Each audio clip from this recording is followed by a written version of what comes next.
আজকে শিশুরাই আগামী ভবিষ্যতের দিশারি, তাই তাদের শরীর ও স্বাস্থ্যের প্রতি যত্ন নেওয়া অত্যন্ত জরুরি।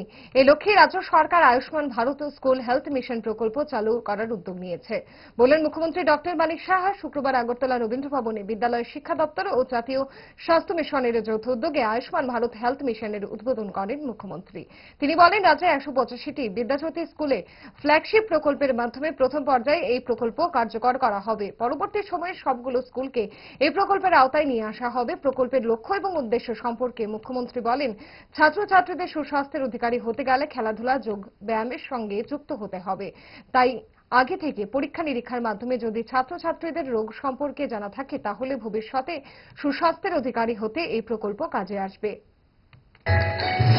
পরবর্তী সময়ে যখন এটা সফল হবে, অন্যান্য যে গভর্নমেন্ট স্কুলগুলো আছে বা গভর্নমেন্ট এইডেড যে স্কুলগুলো আছে সেইগুলোতেও সেই যে পরিষেবা সেটা প্রসারিত করা হবে।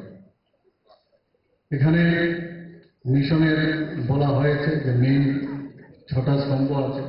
আমাদের সেক্রেটারি মহোদয় বলছিলেন যে স্বাস্থ্য পুষ্টি শিক্ষার পাঠ্যক্রম এবং পাঠ্যক্রম মানে সিলেবাসের বাইরেও তার সাথে সামঞ্জস্যপূর্ণ করে এই ধরনের পাঠ্যক্রম কিছু যোগ করবে। পরবর্তী সময়ে আরো বিশদভাবে এগুলো জানাবে এবং আমি আশা করি এনএইচএ এবং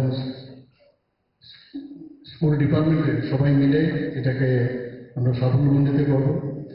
যোগ ব্যায়াম সম্পর্কেও বলা হয়েছে, শারীরিক শিক্ষা সম্পর্কে বলা হয়েছে, সুস্থতা অনুশীলনের প্রচার করা হয়েছে, স্বাস্থ্য প্রচারকারী বিদ্যালয় বাস্তুতন্ত্র নিয়েও কথা হয়েছে।